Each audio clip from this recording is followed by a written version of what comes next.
ಪೊನ್ನಿಯಿನ್ ಸೆಲ್ವನ್ 5ನೇ ಪಾರ್ಟು 56ನೇ ಸಂಚಿಕೆ.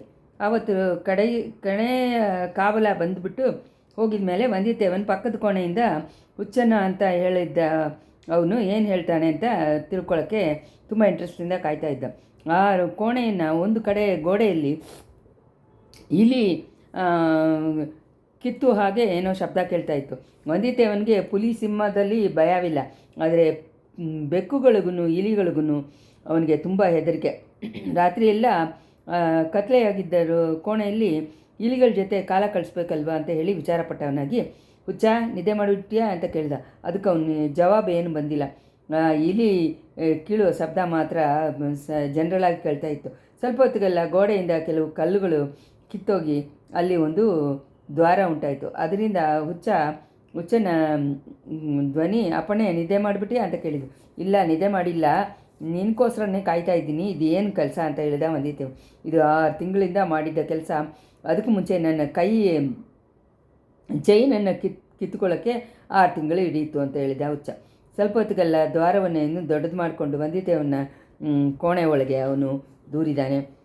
ವಂದಿತೇವನ್ನ ಅವನ ಕೈಗಳನ್ನು ಹಿಡಿದು ಇಳಿಸ್ಬಿಟ್ಟ ಮೇಲೆ, ಇಷ್ಟು ಕಷ್ಟಪಟ್ಟು ಈ ಗೋಡೆ ಒಳಗೆ ತೂತು ಮಾಡ್ಕೊಂಡಿದೆಯಲ್ಲ, ಇದರಿಂದ ಏನು ಉಪಯೋಗ? ಹೊರಗಡೆ ಗೋಡೆಯಲ್ಲಿ ತೂತು ಹಾಕಿದ್ರೂ ಪರವಾಗಿಲ್ಲ, ಕೆಲಸ ಅದರಿಂದ ಪ್ರಯೋಜನ ಉಂಟು ಅಂದ. ಇಲ್ಲಿಂದ ಹೊರಗಡೆ ಗೋಡೆ ಅನ್ನೋದನ್ನೇ ಇಲ್ಲ, ಪುಲಿ ಗೂಡು ಇರುವ ಕಡೆಯಿಂದ ತಾನೇ ಹೊರಗಡೆ ಬರೋಕ್ಕಾಗತ್ತೆ. ಈ ಕೋಣೆ ಕೆಲವು ಸತಿ ಖಾಲಿಯಾಗಿರೋದುಂಟು. ಆವಾಗ ಬೀಗ ಹಾಕದೇ ಇರುತ್ತೆ. ಆದ್ದರಿಂದ ನನ್ನ ಕೋಣೆಯಿಂದ ತಪ್ಪಿ ಹೋಗೋದಕ್ಕಿಂತ ಇಲ್ಲಿಂದ ತಪ್ಪೋದು ಸುಲಭ.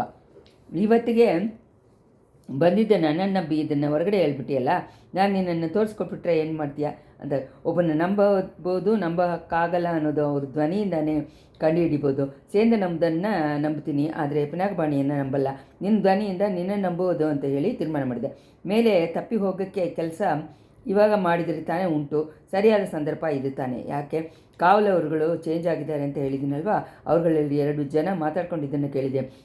ಪುಲಿ ಇರುವ ಬೋನನ್ನು ತೆಗೆದು ಬಿಡೋದ್ರ ಬಗ್ಗೆ ಅವರುಗಳು ಮಾತಾಡ್ಕೊಂಡಿದ್ರು. ಪುಲಿ ಇರುವ ಬೋನನ್ನು ತೆಗೆಯುವಾಗಲೇ ನಮ್ಮ ಮೇಲೇ ಪುಲಿ ಆರ್ಬಿಟ್ರೆ ಏನು ಮಾಡೋದು ಅಂತ ಹೇಳಿ ಒಬ್ಬನು ಕೇಳಿದ. ಅದಕ್ಕೆ ಇನ್ನೊಬ್ಬ ಸಾಯಬೇಕಾಗಿದ್ದೆ ಅಂತ ಅಂದ. ಇದರಿಂದ ಅವರುಗಳು ಹುಲಿ ಇರುವ ಬೋನನ್ನು ತೆಗೆಯಲ್ಲ ಅಂತ ಹೇಳೋದು ನಿಶ್ಚಯ. ಹೊಸದಾಗಿ ಬಂದಿದ್ದ ಕಾವಲರುಗಳಾಗಿರೋದ್ರಿಂದ ದಿಢೀರಂತ ಹಾರಿ ಹೋಗಿ ತಪ್ಪಿಸ್ಕೋಬೋದು ಅಂತ ಹೇಳಿ ನನಗೆ ಯೋಚನೆ. ಹೇಗಿದ್ರೂ ಇಲ್ಲೇ ಇದ್ದು ಸಾಯೋದಕ್ಕಿಂತ ಬಿಡುಗಡೆಗೆ ನಾವು ಟ್ರೈ ಮಾಡ್ಬೋದು, ಒಳ್ಳೇದಲ್ವಾ? ನಿಜಾನೇ, ಒಬ್ಬನೇ ಆಗಿ ಟ್ರೈ ಮಾಡೋದಕ್ಕಿಂತ ಇಬ್ಬರಾಗಿ ಟ್ರೈ ಮಾಡೋದು ಒಳ್ಳೆಯದು. ನೀನು ನನ್ನ ಹಾಗೆ ಇಲ್ಲ, ಹೊಸದಾಗಿ ಬಂದವನು, ಒಳ್ಳೆ ಜಡಗಾತ್ರನಾಗಿದೆಯಾ. 2 ಕಾವಲರುಗಳನ್ನು ನಾವಿಬ್ಬರು ಕಟ್ಟಿ ಹಾಕ್ಬಿಟ್ಟು ಅವ್ರಗಳ ಹತ್ತಿರದಿಂದ ಸಾವಿಗಳನ್ನು ಎತ್ಕೊಂಡು ಹೊರಗಡೆ ಹೋಗ್ಬೋದಲ್ವಾ? ಒಳ್ಳೆಯ ಯೋಚನೆ ತಾನೆ. ಯಾವಾಗ ಹೊರಡ್ಬೋದು? ಸ್ವಲ್ಪ ತಾಳು, ಸರಿಯಾದ ಸಮಯ ಹೇಳಿ ನೋಡಿ ಹೇಳ್ತೀನಿ. ನಾನು ತುಂಬ ಟಯರ್ಡ್ ಆಗಿಬಿಟ್ಟಿದ್ದೀನಿ. 1 ದಿನ 2 ದಿನ ಹೋದ್ರೂ ಒಳ್ಳೆಯದೇ. ಆಮೇಲೆ ಹುಚ್ಚ ಅವನ ಸರಿ ಇದ್ದ ಕಾಲದಲ್ಲಿ ಹೊರಗಡೆ ನಡೆದಿದ್ದ ವಿಷಯಗಳನ್ನು ಎಲ್ಲ ವಂದಿತೇವನ ಹತ್ರ ಕೇಳಿ ತಿಳ್ಕೊಂಡ.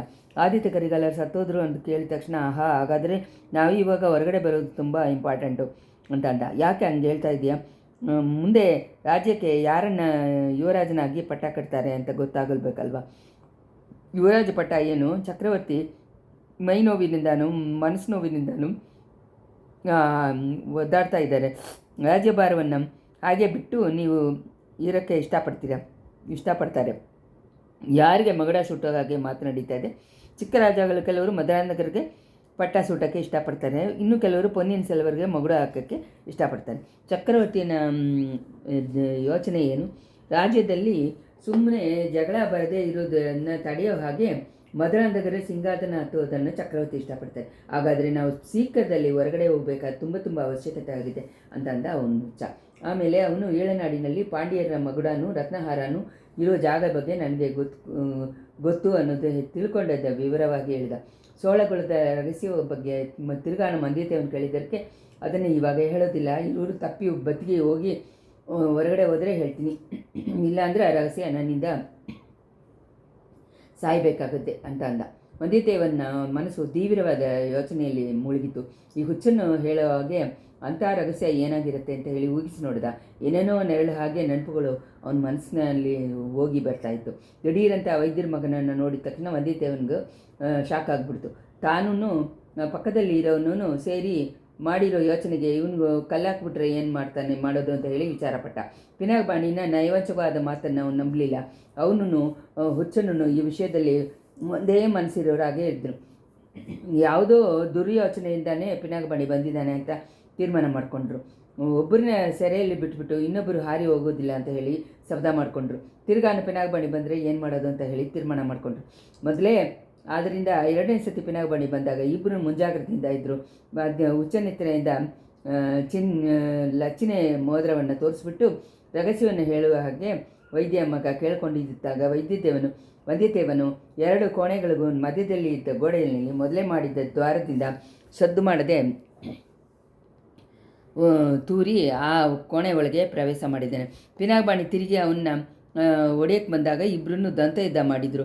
ಬೇರೆ ಸಮಯವಾಗಿದ್ದರೆ ವಂದಿತೇವನು ವೈದ್ಯರ ಮಗನನ್ನು ಒಂದು ಕ್ಷಣದಲ್ಲಿ ಬಿಡಿಸಿರ್ತಾನೆ. ಮೇಲೆ ಬೆಂಕಿ ಸುಟ್ಟಿದ್ದ ಹುಣ್ಣುಗಳು ಇನ್ನೂ ಆರಲಿಲ್ಲ.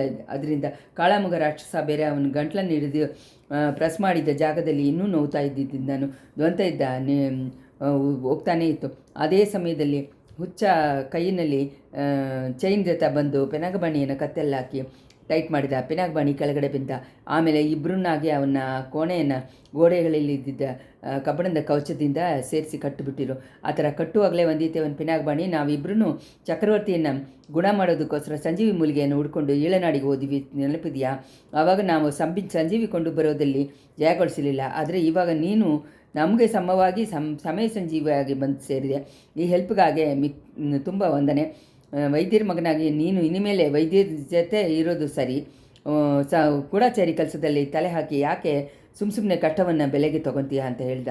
ಪಿನಾಕಪಾಣಿ ಅದಕ್ಕೆ ಬದಲೇ ಜವಾಬೇನು ಹೇಳಿಲ್ಲ. ದಿಢೀರಂತ ಬಂದಿದ್ದ ಇಂಥ ಆಪತ್ತಿನಿಂದ ಅವನ ಮಾತು ನಿಂತೋಗಿ ನಿಂತ. ಆದರೆ ಅವನ ಕಣ್ಣುಗಳು ಮಾತ್ರ ಕೋಪ ಜ್ವಾಲೆಯನ್ನು ತೋರಿಸಿತ್ತು. ಅದನ್ನು ಅಂತ ಹೇಳಿ ಅವನು ಕೊಂಡು ಬಂದಿದ್ದು ಕೆಳಗೆ ಹಾಕಿದ್ದ ದಿವಟಿ ಬೆಳಕಿಂದ ಚೆನ್ನಾಗಿ ಗೊತ್ತಾಯಿತು. ಆಮೇಲೆ ಇಬ್ಬರು ವೈದ್ಯರ ಮಗ ಕೊಂಡು ಬಂದಿದ್ದ ಅಧಿಕಾರ ಲಚನೆಯನ್ನು ಕೈ ಹಿಡಿದುಕೊಂಡ್ರು. ಪಿನಾಕಪಾಣಿ ತಲೆಯಲ್ಲಿ ಸುತ್ತಿದ್ದ ಬಟ್ಟೆಯನ್ನೆತ್ತಿ ವಂದಿತೇವನು ತನ್ನ ತಲೆಯಲ್ಲಿ ಸುತ್ತಕೊಂಡ. ಆ ಕೋಣೆಯಿಂದ ಹೊರಗೆ ಬಂದೆ ಬಾಗಿಲಿನ ಹಾಕಿದ್ರು. ಆಮೇಲೆ ಮೆತ್ತಗೆ ಬಂದು ಪಾದಾಳ ಸೆರೆ ಮೆಟ್ಲಲ್ಲಿ ಹತ್ತಿದ್ರು. ದಾರಿ ಸರಿಯಾಗಿ ಗೊತ್ತಿರೋದ್ರಿಂದ ನಿಧಾನವಾಗಿ ಅಲ್ಲಿ ಇಲ್ಲಿ ನೋಡಿಕೊಂಡು ಜರುಗಿದ್ರು. ಹುಲಿಗಳನ್ನು ಗರ್ಜನೆ ಶಬ್ದ ಕೇಳ್ತಾನೇ ಇತ್ತು. ಇಬ್ಬರಿಗೂ ಮೇಲೆ ಹೋಗೋಕ್ಕೆ ಸ್ವಲ್ಪ ಯೋಚನೆ ಆಗಿತ್ತು. ಒಂದು ವೇಳೆ ಅವ್ರುಗಳು ತಪ್ಪೋದನ್ನು ಹೆಂಗೋ ಅರಿತು ಹುಲಿಯನ್ನು ಬೋನಿಂದ ತೆಗೆಸಿಬಿಟ್ರೆ ಬಿಟ್ಟುಬಿಡ್ತಾರೋ. ವಂದಿತೇವನು ಹುಚ್ಚನನ್ನು ಹುಲಿ ಬೋನ್ ಹತ್ರ ಇರುವ ಕೋಣೆ ಒಳಗೆ ಮೆತ್ತಗೆ ಹತ್ತಿ ನೋಡಿದರು. ಆ ಕೋಣೆಯಲ್ಲಿ ಆ ಸಮಯ ಒಂದೇ ಒಂದು ಕಾವಲ ಮಾತ್ರ ಇದ್ದ. ಗರ್ಜನೆ ಮಾಡಿದ ಹುಲಿ ಇರುವ ಬೋನ್ ಹತ್ರ ಅವನು ಶಾರ್ಪಾಗಿ ನೋಡ್ತಾ ಇದ್ದ. ಒಂದು ವೇಳೆ ಹುಲಿ ಇರುವ ಬೋನನ್ನು ತೆಗೆದು ಹುಲಿಗಳನ್ನು ತಮ್ಮ ಮೇಲೆ ಹಾಕ್ಬಿಡೋಕ್ಕೆ ಅವನು ಯೋಚನೆ ಮಾಡ್ತಾನ ಏನು. ಆ ಸಮಯ ವೈದ್ಯರ ಮಗನು ಕೂಗಾಡೋಕ್ಕೆ ಶುರು ಮಾಡಿದ್ದ. ಅವನು ಕೂಗು ಈ ಕಾವಲನ್ನು ಅನುಮಾನವನ್ನು ಕೆದರಿಬಿಟ್ಟಿರ್ಬೋದಲ್ವಾ. ಪಿನಾಕಪಾಣಿನ ಬಾಯಿಲೆ ಬಟ್ಟೆ ಹಾಕ್ಬಿಟ್ಟು ಬರದೇ ಇದ್ದಿದ್ರು ಎಷ್ಟು ತಪ್ಪಾಗೋಯಿತು ಅಂತ ತಿಳ್ಕೊಂಡ. ಇಷ್ಟರಲ್ಲಿ 56ನೇ ಸಂಚಿಕೆ ಮುಗಿಯಿತು. ಇವಾಗ 57ನೇ ಸಂಚಿಕೆ. ವಂದಿತೇವನು ಸ್ವಲ್ಪ ಹೊತ್ತು ಬಾಗಿಲತ್ರ ನಿಂತು ವಿಚಾರದಿಂದ ನಿಂತ. ಹುಲಿಗಳನ್ನು ನೋಡಿ ಹಾಗೆ ಮೀಸೆಯಲ್ಲಿ ಕೈ ಹಾಕಿಕೊಂಡು ತಿರುಗಿಸ್ಕೊಂಡು ನಿಂದ ಕಾವಲ ಮೇಲೆ ಹಾರಿ ಅವನ್ನ ತೀರಿಸಿ ಕಟ್ಟಿಬಿಟ್ಟು ಮೇಲೆ ಹೋಗ್ಬೋದಾ ಅಂತ ಒಂದು ಕ್ಷಣ ಯೋಚನೆ ಮಾಡಿದ. ಆದರೆ ಪುಲಿ ಬೋನಿಗೆ ಆ ಕಡೆ ಆ ಬಾಗಿಲಿ ಹತ್ರ ಮೇಲೆ 2 ಕಾವಲರ್ಗಳು ಇರೋದು ಗೊತ್ತಾಯಿತು. ಅವ್ರುಗಳಲ್ಲಿ ಒಬ್ಬನು ಈ ಕಾವಲನಿಗೆ ಏನೋ ಸಮೀಕ್ಷೆಯಿಂದ ಹೇಳಿಬಿಟ್ಟು ಆ ಕಡೆ ಹೋದ. ಒಂದು ವೇಳೆ ತನ್ನ ಬಗ್ಗೆ ತಾನೇ ಅವ್ರುಗಳು ಜಾಡೆಗೆ ಮಾತಾಡ್ಕೋತಾರೋ, ಈ ಕಾವಲನ್ನು ಒಡೆದು ಬೀಳಿಸ್ಬಿಟ್ಟು ಹೋದರೆ ಆ ಕಡೆ ಹೋದರೆ ಇದಕ್ಕಾಗಿ ಎಲ್ಲ ಬಾಗಿಲ ಹತ್ರನೂ ಅಲ್ಲಿ ಕಾವಲರ್ಗಳು ಇರ್ತಾರೆ. ಅವ್ರುಗಳನ್ನೆಲ್ಲ ಸಂಭಾಳಿಸ್ಕೊಂಡು ತಪ್ಪಿ ಹೋಗೋಕ್ಕಾಗತ್ತಾ? ಅದಕ್ಕಿಂತ ಒಂದೇ ಸತಿ ಹಾರಿ ಹೋಗಿ ಪುಲಿ ಇರುವ ಬೋನನ್ನು ತೆಗೆದು ಬಿಟ್ಬಿಟ್ರೆ ಏನು ಆವಾಗ ಉಂಟಾಗುವ ಕನ್ಫ್ಯೂಷನ್ನಲ್ಲಿ ತಪ್ಪಿ ಹೋಗೋದು ಈಸಿಯಾಗಿರುತ್ತಲ್ಲ. ಈ ಥರ ಅವನು ಅಂದ್ಕೊಂಡಾಗ ಕಾವಲ ಓಹೋ ತಪ್ಪಿಸುವಳಕ್ಕೂ ನೋಡ್ತೀಯೋ ಅಂತ ಹೇಳಿದ್ದನ್ನು ಕೇಳಿ ವಂದಿತೇವನು ಒಂದು ಕ್ಷಣ ಶಾಕದ. ಹುಲಿಗಳಲ್ಲಿ ಒಂದು ಗರ್ಜನೆ ಮಾಡಿತು. ಹೇಯ್ ನಾಯೇ ಸುಮ್ಮನೆ ಇರು ಅಂತ ಹೇಳಿ ಜೋರು ಮಾಡಿದ ಕಾವಲುಗಾರ. ಅವನು ಹುಲಿ ಜೊತೆ ಮಾತಾಡ್ತಾ ಇದ್ದಾನೆ ಅಂತ ಗೊತ್ತಿದ್ದು ಆದಮೇಲೆ ವಂದಿತೇವನಗದ. ಕಾವಲನ್ನು ತಿರುಗಿ ನೋಡಿದ. ಮತ್ತೆ ನೋಡಿ ಅಯ್ಯ, ಈ ಹುಲಿ ನನ್ನ ಮೇಲೆ ಹಾರಕ್ಕೆ ನೋಡ್ತಾ ಇದ್ದೆ. ಈ ಥರ ಎಷ್ಟೊಂದೋ ಹುಲಿಗಳನ್ನು ನೋಡಿದ್ದೀನಿ. ಈ ಸಿಂಗದ ಹತ್ರ ನನ್ನ ಜಂಬ ಅದನ್ನು ಜಂಬ ಏನೂ ಮಾಡೋಕ್ಕಾಗಲ್ಲ ಅಂತ ಹೇಳಿ ತಿರ್ಗಾ ನಮ್ಮ ಮೀಸೆಯನ್ನು ಇದು ಮಾಡಿಕೊಂಡ. ವಂದಿತೇವನ ಗೂಡು ಒಳಗೆ ಇರುವ ತನಕ ಹುಲಿನೂ ಇಲಿನೂ ಒಂದೇನೆ, ಅದನ್ನು ಜಂಬ ಹೆಂಗೆ ನಡೆಯುತ್ತೆ ಅಂತ ಹೇಳಿಬಿಟ್ಟು ಕೈಲಿದ್ದಿಂದ ದೊಡ್ಡ ವೇಳಾರನ್ನ ಲಕ್ಷಣೆಯನ್ನು ತೋರಿಸಿದ. ಹೋಗಿ ಅಯ್ಯ ಹೋಗಿ, ಮುಖ್ಯಮಂತ್ರಿನ ಆಳುಗಳು ಬಾಗಿಲಲ್ಲಿ ನಿಮಗಾಗೆ ಕಾಯ್ತಾ ಇದ್ದಾರಂತೆ, ಬೇಗ ಹೋಗಿ ಅಂತ ಹೇಳಿಬಿಟ್ಟು ಅವರುಗಳು ಬಂದಿದ್ದ ಜಾಗವನ್ನು ನೋಡಿ ಅಡೇ ಹುಚ್ಚ, ಸ್ವಲ್ಪ ಹೊತ್ತು ಸುಮ್ಮನೆ ಇರಲ್ಲ ಅಂತ ಹೇಳಿ ಕೂಗಿದ್ದಾನೆ. ಆ ಸಮಯ ವಂದಿತೇವನು ಹುಚ್ಚನ ಕೈಯನ್ನು ಹಿಡ್ಕೊಂಡಿದ್ದ. ಅವನ ಕೈ ನಡುಗೋದನ್ನು ತಿಳ್ಕೊಂಡು ಕೈಯನ್ನು ಗಟ್ಟಿಯಾಗಿ ಹಿಡಿದು ಧೈರ್ಯ ಮಾಡಿದ. ಆಮೇಲೆ ಕಾವಲ್ಗಾರನ ದಾಟಿ ಇಬ್ಬರೂ ಮುಂದೆ ಹೋದರು. ಬಿಡುಗಡೆ ಬೇಕಂತೆ, ಬಿಡುಗಡೆ ಎಲ್ಲರನ್ನ ಬಿಡುಗಡೆ ಮಾಡಿಬಿಟ್ರೆ ಆಮೇಲೆ ನಮ್ಮ ಬದುಕು ಏನಾಗೋದು ಅಂತ ಹೇಳಿ ಕಾವಲ ಹೇಳಿದ ಅವ್ರಗಳ ಕಿವಿಗಳಲ್ಲಿ ಬಿತ್ತಿತ್ತು. ವಂದಿತೇವನ ಎಷ್ಟೊಂದೋ ಧೈರ್ಯ ಇರೋಣ ಆದ್ರೂ ಆ ಸಮಯ ಅವನು ಎದೆ ಬಕ್ಕಂತ ಹೊಡ್ಕೊತಾ ಇದ್ದಿದ್ದು. ಬಾಗಿಲಲ್ಲಿ ಮುಖ್ಯಮಂತ್ರಿನ ಆಳುಗಳು ಕಾಯ್ತಾ ಇರೋ ಹಾಗೆ ಕಾವಲ ಹೇಳಿದ್ದ ಅವನ ಮನಸ್ಸಿನಲ್ಲಿ ಚೆನ್ನಾಗೇ ಸೇರ್ಕೊಂಡ್ಬಿಟ್ಟಿತ್ತು. ಸೆರೆ ಒಳಗೆ ಒಂದೇ ಕತ್ಲೆ ಆಗಿತ್ತು. ಆದ್ದರಿಂದ ಇಲ್ಲಿಂದ ಇರುವ ಕಾವಲರುಗಳು ಬೇಗ ಏಮಾರಿಸ್ಬಿಟ್ಟು ಹೋಗ್ಬೋದು. ಹೊರಗಡೆ ಬೆಳಕಾಗಿರುತ್ತಲ್ಲ, ಮುಖ್ಯಮಂತ್ರಿನ ಆಳುಗಳು ಈ ಆಳು ಮಾರಾಟವನ್ನು ಹಿಡಿದುಬಿಟ್ರೆ ಏನು ಮಾಡೋದು? ಆದರೂ ನೋಡ್ಬಿಡೋಣ ಒಂದು ಕೈ, ಆತಕ್ಕೂ ತಯಾರಾಗಿರಬೇಕಾಗಿದ್ದೆ. ಒಳ್ಳೆತನವಾಗಿ ಈ ಹುಚ್ಚನ್ನು ಬೇರೆ ಬುದ್ಧಿವಂತನಾಗಿರೋ ಹುಚ್ಚನಾಗಿದ್ದಾನೆ. ಸಮಯದಲ್ಲಿ ಕೈ ಕೊಡ್ತಾನೆ. ಪಾದಾಳ ಸೆರೆಯಲ್ಲಿ ಎಲ್ಲ ಬಾಗಿಲನ್ನು ದಾಟು ಆದಮೇಲೆ ಗೋಲ್ಡನ್ ಕಾಯಿನ್ ಮಾಡುವ ಶಾಲೆಯನ್ನು ಬಾಗಿಲೆಲ್ಲ ದಾಟಿ ಅವ್ರುಗಳು ಬೇಗ ಬರ್ತಾಯಿದ್ರು. ಅಲ್ಲಲ್ಲಿ ಇದ್ದಿದ್ದ ಕಾವಲರುಗಳು ಅವ್ರಗಳ ಹತ್ರ ಇದ್ದ ವೇಳಾರನ್ನ ಲಕ್ಷಣೆಯನ್ನು ನೋಡಿ ಸರಿಸಿ ಜಾರಿ ಬಿಟ್ಟರು. ಇವ್ರುಗಳನ್ನೇ ಯಾರೂ ಅನುಮಾನ ಮಾಡಿಲ್ಲ, ಶಾರ್ಪಾಗಿ ನೋಡಲಿಲ್ಲ. ಹೋಗುವಾಗಲೇ ವಂದಿತೇವನು ಯೋಚನೆ ಮಾಡಿ ಒಂದು ಪ್ಲ್ಯಾನ್ ಹಾಕ್ಕೊಂಡ. ಉದ್ದವಾಗಿ ಇದ್ದಿದ್ದ ಕೋಣೆ ಒಂದರಲ್ಲಿ ಅವ್ರಿಗೆ ಹೋಯ್ತಾ ಇರುವಾಗ ಅವನುடைய ಫ್ರೆಂಡನ್ನ ಕಿವಿಯಲ್ಲಿ, ನೀನು ಮುಖ್ಯಮಂತ್ರಿ ಮನೆಗೆ ಹೋಗ್ತಾ ಇದೆಯಾ, ನನ್ನ ಜೊತೆ ಬರ್ತಾ ಇದೆಯಾ ಅಂತ ಕಳ್ತ. ಮುಖ್ಯಮಂತ್ರಿ ಮನೆಗೆ ಹೋದರೆ ತಿರ್ಗಾನು ಪಾದಾಳ ಸರಿನೇ, ನಿನ್ನ ಜೊತೆನೇ ಬರ್ತೇನೆ, ನೀನು ಎಲ್ಲಿ ಹೋಗೋದಾಗ ಉದ್ದೇಶ ಅಂತ ಕೇಳಿದ.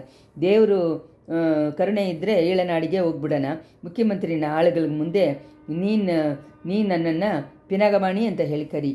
ನಿನ್ನ ಹೆಸರೇನು? ಹುಚ್ಚ. ನಿಜವಾದ ಹೆಸರು? ನೀನು ತಂದೆ ತಾಯಿ ಇಟ್ಟಿದ್ದ ಹೆಸರು? ಓ ಅದಾ, ಹೆತ್ತವ್ರಿ ನನ್ನನ್ನು ಕರಿ ತಿರುಮಾಲ್ ಅಂತ ಹೇಳಿ ಹೆಸರಿಟ್ಟಿದ್ದೇನೆ. ಸುತ್ತಲೂ ಇರೋರನ್ನು ಊರಿನವರು ಕರು ತಿರುಮನ್ ಅಂತ ಹೇಳಿ ಕಳೀತಾರೆ. ಒಳ್ಳೆ ಹೆಸರೇ ಕರು ತಿರುಮ. ಸಂಜೆ ಬೀದಿಗಳಲ್ಲಿ ನಾವು ಹೋಗುವಾಗ ನೀನು ಹೆಗಲನ್ನು ಮುಟ್ತೀನಿ, ತಕ್ಷಣ ನೀನು ನನ್ನ ಜೊತೆ ಓಡಿ ಬರೋಕ್ಕೆ ಸಿದ್ಧವಾಗಿ ಇರಬೇಕು. ಚೆನ್ನಾಗಿ ಓಡ್ತೀಯಲ್ವಾ? ಓಟದಲ್ಲಿ ನಾನು ಇಳಿದ ರಾಜ ಮಹೀಂದ್ರನ ಜೊತೆ ಕೂಡ ನನ್ನೆತ್ತ ಪೋಟಿ ಮಾಡೋಕ್ಕಾಗಲ್ಲ. ವಂದಿತೇವನ್ ನಗ್ದ. ನೀನು ಒಳ್ಳೆ ಹುಚ್ಚಕಾರ ಅಂತ ಹೇಳಿದ. ದೊಡ್ಡದಾಗ ಚಿನ್ನದ ಕಾಸು ವಾರ್ಪಡೆ ಶಾಲೆಯನ್ನು ತಡೆದು ಅವರು ಹೊರಗಡೆ ಬಂದರು. ಅವರುಗಳು ವಂದಿತೇವನ ಹೆದರಿದಾಗೆ ಅಲ್ಲಿ ಮುಖ್ಯಮಂತ್ರಿನ ಆಳುಗಳು ತುಂಬ ಜನ ಇಲ್ಲ, ಇಬ್ಬರು ತಾನೇ ಇದ್ದರು. ಅವುಗಳಲ್ಲಿ ಒಬ್ಬನು ಚೆನ್ನಾಗಿರುವ ದಡಿಯ. ವಂದಿತೇವನಿಗೆ ಅವನು ಎಲ್ಲೋ ಯಾವಾಗಲೂ ನೋಡಿದ ಹಾಗೆ ಇತ್ತು. ಕ್ಲಿಯರಾಗಿ ನೆನಪಿಗೆ ಬಂದಿಲ್ಲ. ನೀವು ತಾನೇ ಮುಖ್ಯಮಂತ್ರಿ ಆಳುಗಳು ಅಂತ ಹೇಳಿದ ವಂದಿತೇವನ್. ಯಾಕತ್ತಮ್ಮ ಅಷ್ಟರಲ್ಲಿಯೇ ಮರ್ತೋಗ್ಬಿಟ್ಟಿಯಾ ಅಂತ ಹೇಳಿದ ಅವ್ರುಗಳು. ಇಲ್ಲ, ನೀವು ತಾನೇ ನಮ್ಮಳ ಮುಖ್ಯಮಂತ್ರಿ ಮನೆಗೆ ಕರ್ಕೊಂಡು ಹೋಗ್ತೀರಿ ಅಂತ ಹೇಳಿದ ವಂದಿತೇವನ್. ಹೌದು, ನಾವುಗಳೇನೆ. ನೀವು ಮುಖ್ಯಮಂತ್ರಿ ಮನೆಗೆ ಹೋಗೋ ದಾರಿಯನ್ನು ಕೂಡ ಮರ್ತು ಹೋದರೂ ಹೋಗ್ಬಿಡ್ತೀಯ. ಆವಾಗ ಕರ್ತಿರ್ಮನ್ ವಂದಿತೇವನ್ ಹೇಳಿದ್ದನ್ನು ನೆನಪು ಮಾಡಿ, ಅಪ್ಪ ಪಿನಕಮಣಿ, ನನಗೆ ಭಯವಾಗಿದೆ, ಮುಖ್ಯಮಂತ್ರಿ ತಿರ್ಗಾನು ನನ್ನನ್ನು ಪಾದಾಳ ಸೆರೆಯಲ್ಲಿ ಹಾಕ್ಬಿಡ್ತಾರೋ ಏನೋ ಅಂತಂದ. ಅದೆಲ್ಲ ಕಲ್ಲ ಅಪ್ಪನೇ, ನಮ್ಮ ಮುಖ್ಯಮಂತ್ರಿನ ಸಮಾಚಾರ ನಿನಗೆ ಗೊತ್ತಿಲ್ಲ ಅನಿಸುತ್ತೆ. ಆದ್ರೂ ತಪ್ಪಿಸ್ಕೊಳ್ಳೋಕ್ಕೆ ಮಾತ್ರ ನೋಡಬೇಡ. ಆ ಥರ ಏನಾದರೂ ಮಾಡಿದರೆ ನಿಮ್ಮನ್ನು ಪಾದಾಳ ಸೆರೆಯಲ್ಲಿ ಇರೋಕ್ಕಾಗತ್ತೆ. ಈ ಥರ ಹೇಳಿಬಿಟ್ಟು ಆ ಆಳುಗಳಲ್ಲಿ ದಪ್ಪ ದಡಿಯನಾಗಿದ್ದವ ಮುಂದೆ ನಡೆದ. ಇನ್ನೊಬ್ಬ ವಂದಿತೇವನ್ನು ಕರ್ತಿರ್ಮನ್ಗೂ ಹಿಂದೆ ಕಾವಲಾಗಿ ಬಂದ. ತಂಜಾವೂರು ಬೀದಿಗಳಲ್ಲಿ ಏನೂ ಸಂತೋಷನೇ ಇಲ್ಲ, ಜನಸಂಚಾರವೂ ಇಲ್ಲ. ಆದಿತ್ಯ ಕರೆಗಾಲನ ಕೊನೆಯ ಕಾರ್ಯಕ್ರಮಗಳಿಂದ ಬಂದಿದ್ದ ವೇದನೆಯನ್ನು ಅಡಗಿದ ಮೇಲೆ ಕೋಟೆ ಒಳಗೆ ಪ್ರವೇಶಿಸುವವರು ಅವರುಗಳು ಕೆಲಸದಲ್ಲಿ ಪಾಲ್ಗೊಂಡಿದ್ದರು. ಕೋಟೆಗೆ ಹೊರಗಡೆ ಕೊಡಂಬಾಳೂರು ಪಡೆಗಳು ತುಂಬ ಸ್ಟ್ರೆಂತಾಗಿ ಕಾವಲು ಮಾಡ್ತಾಯಿತ್ತು. ಕೋಟೆಗೆ ಹೊರಗಡೆಯಿಂದ ಯಾರೂ ಒಳಗೆ ಬರುವುದಕ್ಕೆ ಅನುಮತಿಸಲಿಲ್ಲ. ವಂದಿತೇವನ್ ಎರಡು ಕಡೆಯೂ ಶಾರ್ಪಾಗಿ ನೋಡಿಕೊಂಡೇ ನಡೆದ.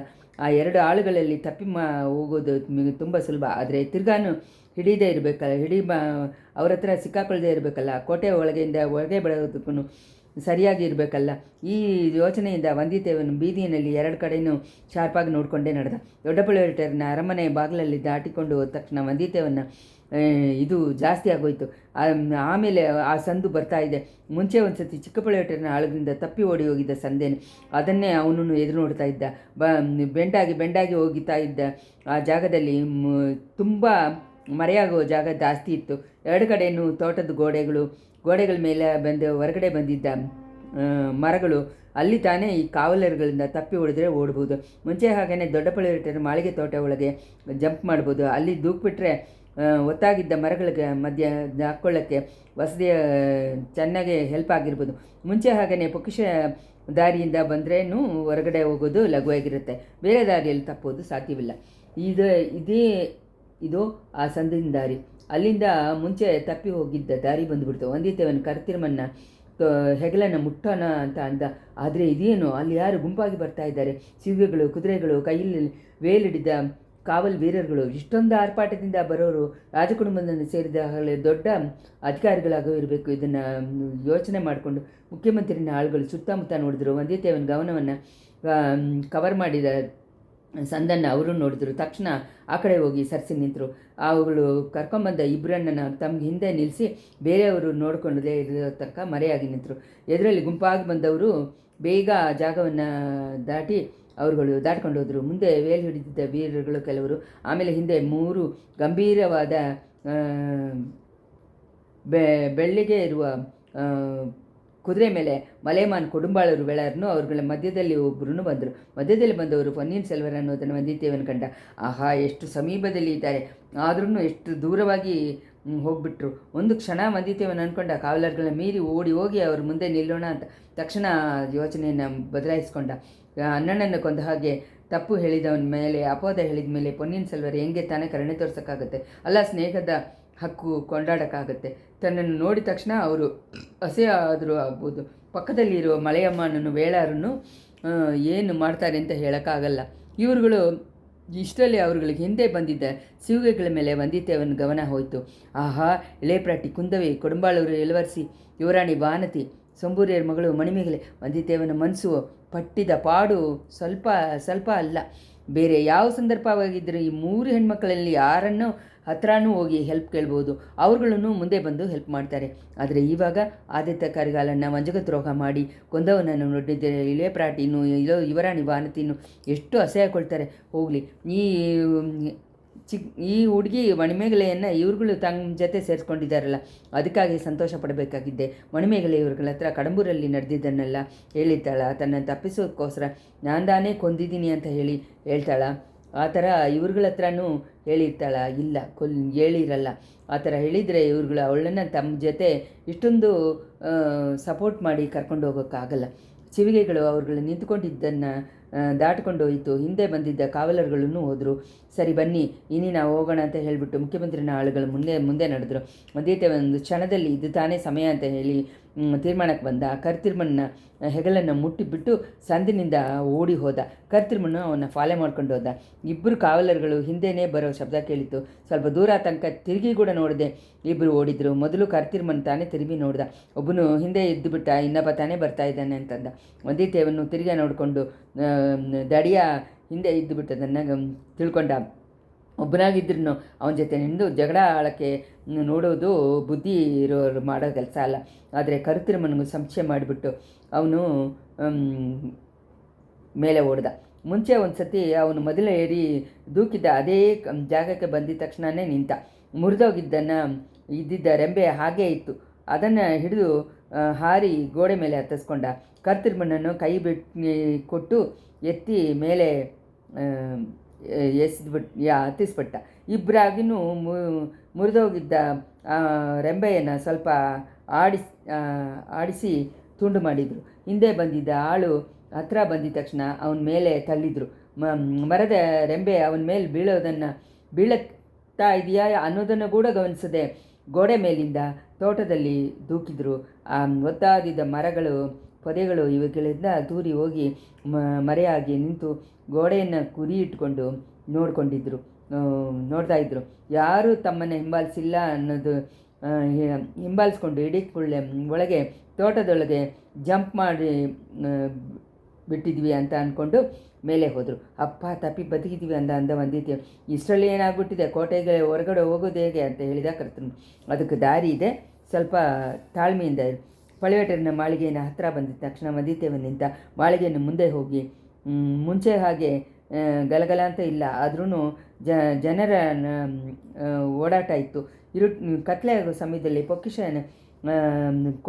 ದಾರಿಯಿಂದ ಹೋಗೋದು ಉಚಿತವಾಗಿರುತ್ತೆ. ಈ ಥರ ತೀರ್ಮಾನ ಮಾಡಿ ಒಂದು ಮರದ ಕಟ್ಟೆ ಮೇಲೆ ಕೂತಿದ್ದ ಕರ್ತಿರ್ಮನನ್ನು ಕೂತಿರೋ ಕೇಳಿದ. ಇನ್ನು ಕತ್ಲೆ ಆದಮೇಲೆ ತಾನೇ ನಮ್ಮ ಪ್ರಯಾಣವನ್ನು ತೊಡಗಬೇಕು, ಅಷ್ಟು ತನಕ ನಿನ್ನ ಕಥೆಯನ್ನು ಹೇಳು ಕೇಳೋಣ ಅಂತ.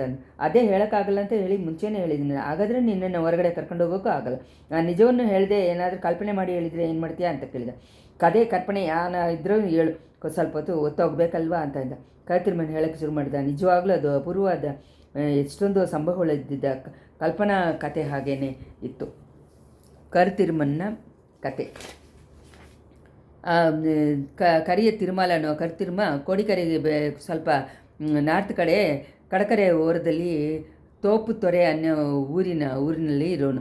ಅಲ್ಲಿಂದ ಈಳದ ತೀವಿಗೆ ಹಡಗು ಸಲ್ಲಿಸಿಕೊಂಡು ಬದುಕು ನಡೆಸ್ಕೊಂಡಿದ್ದ. ಸುಮಾರು 25 ವರ್ಷಗಳಿಗೆ ಮುಂಚೆ ಅವನು ಒಂದು ಸತಿ ಈಳದಿಂದ ತೋಪುತೊರೆಗೆ ಬಂದುಕೊಂಡಿದ್ದಾಗ ಬಿರುಗಾಳಿ ಹೊಡಿತಾ ಕಡಲು ಕೊಂದಳಿಸ್ತಾ ಇತ್ತು. ಹಡಗು ಕವಚದೇ ಇರೋ ಕರೆಯಲ್ಲಿ ಕೊಂಡು ಬರೋಕ್ಕೆ ತುಂಬ ಪ್ರಯಾಸ ಪಟ್ಟ. ಕೋಡಿಕೆರೆ ಕಲಂಗರೆ ಅಂದರೆ ಲೈಟ್ ಹೌಸ್ ಹತ್ರ ದೀಪದ ಹತ್ರ ಬಂದು ಅವನು ಕೆರೆಯನ್ನು ಹತ್ತಿದಾಗ ಒಂದು ಹೆಣ್ಣು ಆ ಕೊಂದಳವಾಗಿದ್ದ ಕಡಲಲ್ಲಿ ತೇಲುವುದನ್ನು ಕಂಡ. ಅವಳ ಮೇಲಲ್ಲಿ ಸ್ವಲ್ಪ ಅಭಿಮಾನ ಕೊಂಡು ಹಡಗಿನಲ್ಲಿ ಹತ್ತಿಸಿ ಹಾಕ್ಕೊಂಡ. ಅವಳು ಆವಾಗ ಪ್ರಜ್ಞೆ ಇಲ್ಲದೆ ಇದರಲ್ಲಿ ಇದ್ಲು. ಉಸಿರಿದೆಯಾ ಇಲ್ವಾ ಅಂತ ಕೂಡ ಕಂಡುಹಿಡಿಯೋಕ್ಕಾಗಲಿಲ್ಲ. ಅಲ್ಲೇ ಹಡಗನ್ನು ಕರೆಯೇರಿಸೋಕ್ಕೆ ನೋಡಿದ್ರೂ ಆಗಲಿಲ್ಲ. ಗಾಳಿ ಹೊಡೆದಿದ್ದ ದಿಕ್ಕಿನಲ್ಲಿ ಹಡಗನ್ನು ಸಲ್ಲಿಸ್ಕೊಂಡು ಹೋಗಿ ಕಡೆಯಲ್ಲಿ ತಿರುಮರೆಕಾಡು ಅನ್ನುವ ಊರ ಹತ್ರ ಕರೆಯನ್ನು ಸೇರಿದ್ದಾನೆ. ಪ್ರಜ್ಞೆ ಇಲ್ಲದೆ ಇದ್ದಿದ್ದ ಹೆಣ್ಣನ್ನು ಕರೆಯಲ್ಲಿ ಎತ್ತಿ ಹಾಕಿಕೊಂಡು ಬಂದು ವಿಚಾರದಿಂದ ನೋಡ್ತಾ ಇದ್ದಾಗ ಕುದುರೆ ಮೇಲೆ ಏರಿ ಕೆಲವು ದೊಡ್ಡ ಮನುಷ್ಯರುಗಳು ಆ ಕಡೆ ಬಂದರು. ಅವ್ರುಗಳು ಹೆಲ್ಪ್ ಮಾಡಿ ಆ ಹೆಣ್ಣಿಗೆ ಉಸಿರು ಬರುವಿಸಿದ್ರು. ಆದರೆ ಅವಳು ಮಾತಾಡಲೂ ಇಲ್ಲ. ಬೇರೆಯವರು ಮಾತಾಡೋದು ಕಿವಿಲಿ ಬಿದ್ದ ಹಾಗೇನೂ ಇಲ್ಲ. ಇವಳು ಹುಟ್ಟಿದಾಗಲೇ ಮೂಗಿ ಕಿವಿಳಿ ಅಂತ ಹೇಳಿ ಅವ್ರುಗಳಲ್ಲಿ ಒಬ್ಬರು ಹೇಳಿದರು. ಅವ್ರುಗಳಿಗೆ ಹೆಡ್ಡಾಗಿದ್ದವನು ಒಬ್ಬರು ಕರಿತಿರ್ಮಣ್ಣನ್ನು ಸಪ್ರೇಟಾಗಿ ಕರ್ಕೊಂಬಂದು ಒಂದು ವಿಂತೆಯಾದ ಸುದ್ದಿಯನ್ನು ಹೇಳಿದರು. ಬಿರುಗಾಳಿ ಅಡಗಿದ ಮೇಲೆ ಆ ಹೆಣ್ಣನ್ನು ಎಳೆನಾಡಿಗೆ ಕರ್ಕೊಂಡೋಗಿ ಆ ನಾಡಿನಲ್ಲೋ ಅಲ್ಲ ಪಕ್ಕದಲ್ಲಿ ಇರುವ ಐಲ್ಯಾಂಡ್ ಒಂದಿಲ್ಲೋ ಬಿಟ್ಟು ಬಂದುಬಿಡಬೇಕು ಅಂತಲೂ ಅದಕ್ಕೆ ಅಂತ ದೊಡ್ಡ ದುಡ್ಡು ಕೊಡೋದಾಗೂ ಹೇಳಿದರು. ಅವ್ರು ಹೇಳಿದಾಗ ಕರ್ತಿರ್ಮ ಒಪ್ಕೊಂಡು ಅನಾನು ಈಸ್ಕೊಂಡ. ಕಡಲಲ್ಲಿ ಗೊಂದಲ ಆದಮೇಲೆ ಅವನು ಹಡಗಿನಲ್ಲಿ ಹತ್ತಿಸ್ಕೊಂಡು ಹೋದ. ಕಡಲು ಮಧ್ಯದಲ್ಲಿ ಕಟ್ಟೆ ಒಂದನ್ನು ಹಿಡ್ಕೊಂಡು ಒಬ್ಬನು ತೇಲಿ ಬರೋದನ್ನು ಕಂಡ. ತುಂಬ ಟಯರ್ಡಾಗಿದ್ದ ಅವನನ್ನು ಹಡಗಿನಲ್ಲಿ ಹತ್ತಿಸ್ಕೊಂಡ. ಮೊದಲು ಆ ಹೆಣ್ಣು ಹೊಸದಾಗಿರೋ ಮನುಷ್ಯನ ಕಂಡು ಸ್ವಲ್ಪ ಭಯ ಕೊಂಡ್ಲು. ಆಮೇಲೆ ಅವನ್ನ ಗಮನಿಸದೇನೆ ಇದ್ಲು. ಇಬ್ಬರನ್ನ ಕರ್ಕೊಂಡೋಗಿ ಅವನು ಏಳನಾಡಿಗೆ ಪಕ್ಕದಲ್ಲಿ ಇರುವ ಒಂದು ಐಲ್ಯಾಂಡಲ್ಲಿ ಇಳಿಸ್ಬಿಟ್ಟ.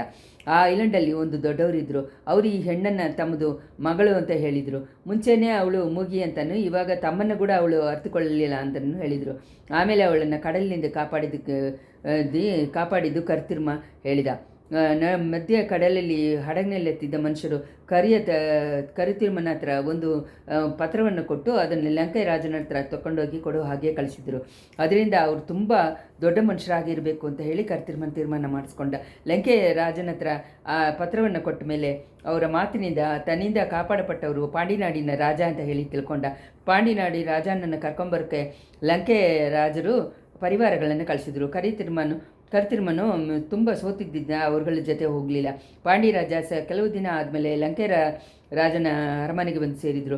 ಎರಡು ರಾಜಗಳನ್ನು ಸೇರಿ ಲಂಕೆಯನ್ನು ಸೌತ್ ಕೊನೆ ಇರಲಿರುವ ಬೆಟ್ಟಗಳು ಹತ್ತಿದ್ದ ರೋಗಣ ನಾಡಿಗೆ ಹೋದರು. ಅಲ್ಲಿ ಕೆಲವು ದಿನಗಳು ಉಳಿದಿದ್ದರು. ಕರ್ತಿರ್ಮನ ಹೆಸರ ಮೇಲೆ ಪ್ರೀತಿಕೊಂಡ ಪಾಂಡ್ಯ ರಾಜ ಅವನ್ನ ತಮ್ಮ ಜೊತೆ ಕರ್ಕೊಂಡೋದ್ರು. ರೋಗಣ ದೇಶದಲ್ಲಿ ಎಲ್ಲ ಜಾಗಗಳನ್ನು ಲಂಕೆ ರಾಜರು ಪಾಂಡ್ಯ ಮನ್ನರಿಗೆ ರಾಜನಿಗೆ ತೋರಿಸಿದ್ದ. ಕೊನೆಯಾಗಿ ಯಾರೂ ಹತ್ರ ಬರಕೆ ಆಗದೆ ಒಂದು ಹಳ್ಳ ಇರುವ ಒಂದು ಜಾಗಕ್ಕೆ ಕರ್ಕೊಂಡೋದ್ರು. ಅಲ್ಲಿ ಒಂದು ಮಲೆ ಗುಹೆಯಲ್ಲಿ ತುಂಬ ಚಿನ್ನದ ಕಾಸುಗಳು, ನವರತ್ನಗಳು ಬೆಲೆ ಬಾಳುವಂಥ ಆಭರಣಗಳು ಮುಂತಾದವು ಇಟ್ಟಿತ್ತು. ಅವುಗಳನ್ನೆಲ್ಲ ನೋಡಿದ ಮೇಲೆ ಲಂಕೆ ರಾಜರು ಒಂದು ಚಿನ್ನದ ಪೆಟ್ಟಿಗೆಯನ್ನು ತೆಗೆದು ತೋರಿಸಿದ್ರು. ಅದರೊಳಗೆ ಜಾಜ್ವಲ್ಯವಾಗಿ ಪ್ರಕಾಶಿಸಿದ ಮಣಿಮಗುಡ ಒಂದನ್ನು, ರತ್ನಹಾರ ಒಂದನ್ನು ಇತ್ತು. ಆ ರಾಜರುಗಳ ಸಂಭಾಷಣೆಗಳಿಂದ ಆ ಕಿರೀಟ ಪಾಂಡ್ಯ ವಂಶದ್ದು ರಾಜರುಗಳ ಪುರಾತನವಾದ ಕಿರೀಟ ಅಂತಲೂ, ಅದು ರತ್ನಹಾರ ಪಾಂಡ್ಯ ಕುಲ ಮುಖ್ಯವಾದವನಿಗೆ ದೇವೇಂದ್ರನು ಕುಲದವ್ರಿಗೆ ಮೊದಲು ಅವನಿಗೆ ದೇವೇಂದ್ರನ ಕೊಟ್ಟಿದ್ದ ಹಾಗೆ ಹೇಳಪಟ್ಟ ಹಾರ ಅಂತಲೇ ತಿಳ್ಕೊಂಡ. ಅವುಗಳನ್ನು ಎತ್ಕೊಂಡು ಹೋಗೋ ಹಾಗೆ ಲಂಕೆ ರಾಜರು ಪಾಂಡ್ಯನನ್ನು ಒತ್ತಾಯ ಮಾಡಿದರು. ಪಾಂಡ್ಯ ಮನ್ನರು ರಾಜ ಅದನ್ನು ನೆಗ್ಲೆಕ್ಟ್ ಮಾಡಿಬಿಟ್ರು.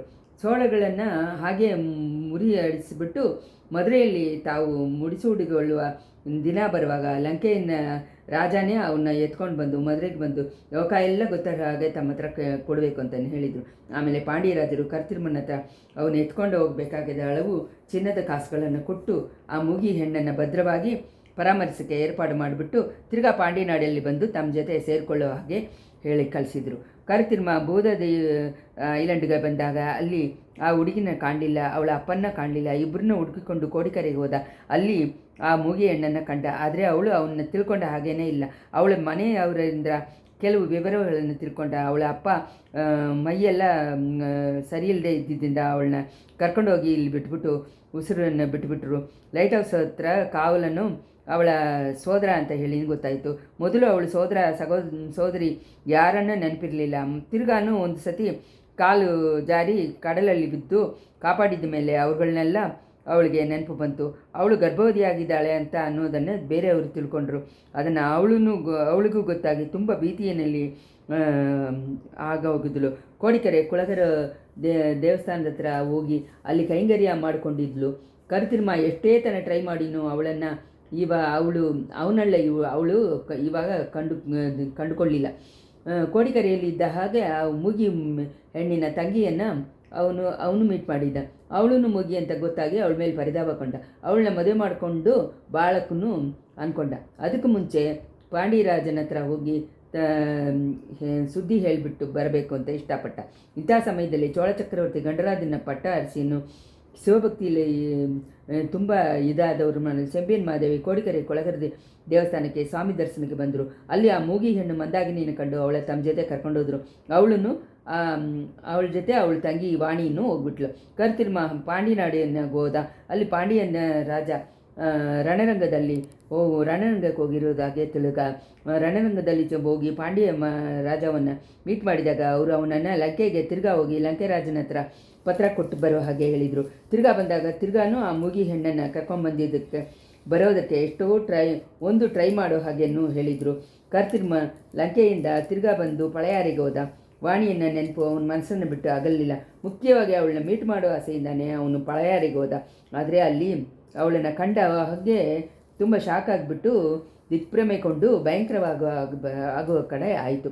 ಅರುಣೋದಯ ಸಮಯದಲ್ಲಿ ಅವಳು ಅರಸಲಾಳಿನ ದಾರಿಯಿಂದ ಪಳೆಯಾರೆ ಹತ್ರ ಹೋಗ್ತಾ ಇರುವಾಗ ಆರಿನ ಕೆರೆಯ ಓರದಲ್ಲಿ ಹೆಣ್ಣು ಒಬ್ಬಳು ಬಗ್ಗಿ ಹಳ್ಳ ತೋಡ್ತಾ ಇರೋದನ್ನು ಕಂಡ. ಅದು ಕೂಡ ಅವನಿಗೆ ಅಷ್ಟು ದೊಡ್ಡ ಆಶ್ಚರ್ಯ ಆಗಲಿಲ್ಲ. ಅವಳು ಪಕ್ಕದಲ್ಲಿ ಒಂದು ಬಟ್ಟೆ ಮೂಟೆ ಒಂದಿತ್ತು. ಅದರೊಳಗಿಂದ ತುಂಬ ಸಣ್ಣವಾದ ಧ್ವನಿಯಲ್ಲಿ ಒಂದು ಮಗು ಅಳುವ ಶಬ್ದ ಕೇಳ್ತು. ಯಾವ ಚಂಡಾಲ ಪಾದಿಗೆ ಉಸಿರಿದ ಇರುವ ಮಗುವನ್ನು ಮಣ್ಣು ಮಾಡೋಕ್ಕೆ ನೋಡ್ತಾ ಇದ್ದಾಳೆ ಅಂತ ಹೇಳಿ ಅಹಂಕಾರದಿಂದ ಅಸಹ್ಯದಿಂದ ಅವನ ಹತ್ರ ಹೋದಾಗ ಗಂಟು ಅಲ್ಲಿ ಹಳ್ಳ ತೋಡ್ತಾ ಇರೋ ಹೆಣ್ಣು ತಲೆ ಎತ್ತಿದ್ಲು. ಅವಳು ತಾನೇ ವಾಣಿ ಅಂತ ಹೇಳಿ ಕರ್ತಿರ್ಮನ್ ತಿಳ್ಕೊಂಡ. ತಮ್ಮ ನನಗೆ ಆವಾಗ ಹೆಂಗಿರತ್ತೆ ಅಂತ ನೀನೇ ಊಗಿಸ್ಕೊ ಅಂತ ಹೇಳಿದ ಕರಿತಿರ್ಮಲ್. ಅದನ್ನು ಊಗಿಸ್ಕೊಳ್ತೀನಿ, ಆಮೇಲೆ ಕಥೆಯನ್ನು ಹೇಳು ಅಂತ ಅಂದ ಬಂದಿದ್ದೇವೆ. ಆಮೇಲೆ ನಡೆದಿದ್ದನ್ನು ಹೇಳೋಕ್ಕೆ ಆಗಲ್ಲ, ರಾಜಕುಲದ ಸೇರಿದವರು ಕಿವಿಯಲ್ಲಿ ತಾನೇ ಹೇಳ್ಬೋದು. ನಾನು ಮಾತ್ರ ಆವಾಗ ಪಳೆಯಾರಿಗೆ ಹೋಗದೇ ಇದ್ದಿದ್ರೆ ನನಗೆ ಹಿಂದೆ ಬಂದಿದ್ದ ಕಷ್ಟಗಳು ಏನೂ ಬರದೇ ಇರ್ತಿರುತ್ತೆ ಅಂತ ಅಂದ ಕರ್ತಿರ್ಮ. ಹಾಗೆ ಆದರೆ ನೀ ಸೀದಾ ರಾಜಕುಲದ ಸೇರಿದವ್ರಗಳ ಹತ್ರ ಹೋಗಿ ಹೇಳ್ಬೋದು ಅಂತ ನಗೆ ಮಾಡಿಕೊಂಡೆ. ವಂದಿತೇವನಲ್ಲಿಂದ ಎದ್ದ. ಕರ್ತಿರ್ಮನನ್ನು ಕರ್ಕೊಂಡು ಪೊಕಿಷ ದಾರಿಯ ಹತ್ರ ಸೇರಿದ. ಅಲ್ಲಿ ಆವಾಗ ಯಾರೂ ಇರಲಿಲ್ಲ. ನೆಲವರೆ ಬಾಗಿಲು ದೊಡ್ಡ ಬೀಗದಿಂದ ಬೀಗ ಹಾಕಿತ್ತು. ಅದರಿಂದ ಗೊತ್ತಿರೋರು ಕಂಡುಹಿಡಿಕ ಆಗದಂಗೆ ಮಧ್ಯದಲ್ಲಿ ಇದ್ದಿದ್ದ ಒಳಗಡೆ ಇದ್ದಿದ್ದ ಬಾಗಿಲನ್ನು ವಂದಿತೇವನ್ ಪ್ರೆಸ್ ಮಾಡಿ ತಕ್ಷಣ ತೆಗೆದುಕೊಂಡಿತ್ತು. ಇಬ್ಬರೂ ಒಳಗೆ ಹೋಗಿ ಒಳಗಡೆ ಬಾಗಿಲು ಹಾಕ್ಕೊಂಡ್ರು. ದಾರಿಯಲ್ಲಿ ಹೊನ್ನು ಮಣಿಯನ್ನು ಮುತ್ತು ನವರತ್ನಗಳು ಹಾಕಿ ಇಟ್ಟಿದ್ದ ಜಾಗದಲ್ಲಿ ವಂದಿತೇವನ್ ಪ್ರವೇಶ ಮಾಡಿದ. ಕರ್ತಿರ್ಮನಂತ ನಿನಗೆ ರೋಹಣ ನಾಡಿನ ಮಲೆ ಗುಹೆಯಲ್ಲಿ ಇಷ್ಟೊಂದು ಉಂಟಾ ಚಿನ್ನ ಕಾಸುಗಳು ಅಂತ ಕೇಳಿದ. ಇದಕ್ಕಿಂತ 100 ಪಟ್ಲು ಉಂಟು ಅಂತ ಹೇಳಿದ ಕರಿತಿರ್ಮ. ವಂದಿತೇವನು ಕೆಲವು ಚಿನ್ನದ ಕಾಸುಗಳನ್ನೆತ್ತಿ ಮಡಿಯಲ್ಲೇ ಹಾಕಿ ಕಟ್ಟಿಕೊಂಡ. ತಿರ್ಗಾನು ಹೊರಟರು. ನೆಲವರೆ ಜಾಗೆಯಿಂದ ವಂದಿತೇವನು ಮುಂದೆ ಹೋದ. ಮದಿಲುಗೋಡೆ ಮೇಲೆ ಇದ್ದಿದ್ದ ರಹಸ್ಯವಾದ ಬಾಗಿಲನ್ನು ತೆಗೆದ. ಅಲ್ಲಿ ಇವಾಗ ಕಾವಲ ಯಾರೂ ಇರಲಿಲ್ಲ. ಹೊರಗಡೆ ಮೊದಲ ತಲೆ ಮಾತ್ರ ಹತ್ತಿಸಿ ನೋಡಿದ. ಆ ಕಡೆ ಇರೋ ಆರಿನಲ್ಲಿ ಪ್ರಭಾಗ 2 ಕರೆಗಳನ್ನು ಮುಟ್ಕೊಂಡು ಹೋಗ್ತಾ ಇತ್ತು. ತುಂಬ ದೂರದಲ್ಲಿ ದೀವಟಿ ಬೆಳಕು ಕಾಣ್ಬಿಡ್ತು. ಆ ಕಡೆ ಹತ್ರ ಯಾರೂ ಇಲ್ಲ ಅಂತ ತಿಳ್ಕೊಂಡ ಮೇಲೆ ವಂದಿತೇವನು ಹೊರಗೆ ಬಂದ. ಕರಿತಿರ್ಮಾಲು ಬಂದಿದ ತಕ್ಷಣ ಬಾಗಿಲನ್ನು ಹಾಕಿದ್ದ. ಈ ನಾರ್ತ್ ಸೈಡು ಇರುವ ಆಹಾರನ ಹೆಂಗೆ ದಾಟೋದು ಅಂತ ಯೋಚನೆ ಮಾಡಿಕೊಂಡಿದ್ದಾಗ ಪಕ್ಕದಲ್ಲಿ ಜಾರಿದ್ದ ಒಂದು ಮರದಡಿಯಿಂದ ಹಡಗೊಂದು ಆ ಮರದ ಬೇರುಗಳಲ್ಲಿ ಸಿಕ್ಕಾಕೊಂಡಿದ್ದು ನಿಂದಿತ್ತು ಗೊತ್ತಾಯಿತು. ಇಷ್ಟರಲ್ಲಿ 58ನೇ ಸಂಚಿಕೆ ಮುಗಿಯಿತು.